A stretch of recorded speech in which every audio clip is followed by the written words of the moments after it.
Boy and His Dog is a 1969 novella, I think, or a short story by Harlan Ellison.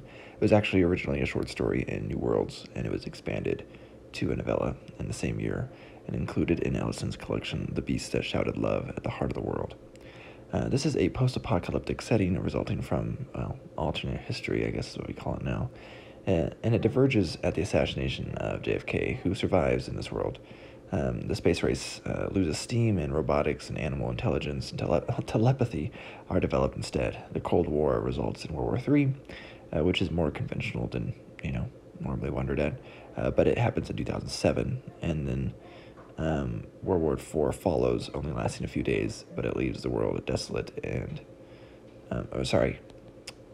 2007 is when World War IV follows, and it leaves the world desolate, and humanity is almost completely annihilated. The radiation has resulted in some gnarly mutations as well, and most women are dead from the nuked cities while the men were at war, which I guess is just, normal war crimes or something.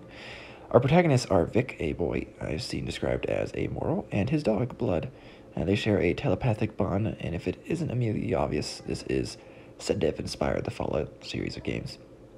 The story is told in first person by Vic, and the story is immediately rough, mentioning being horny and some good cursing. This feels like the realism and grittiness some modern fantasy goes for. There's rape, it's brutal, there's lots of negative things happening, but Ellison does a good job evoking emotion. It's even funny at times. Blood is the responsible one in this duo. He's kind of a mentor of sorts to Vic, and they have responsibilities towards each other. Vic helps Blood get food, and Blood helps Vic get sex. I imagine it's somewhat novel, with shock value when it was released. Vic is only 15. His name is actually Albert, and Blood is well-read and has a better vocabulary than Vic, which is kind of odd. There are giant mutant bugs, bands of rovers, underground cities, and the last are called Down Unders and were settled by religious fundamentalists. Quila I think, Jane, or something like that, is a love interest of Vic's, and this causes friction between Vic and Blood.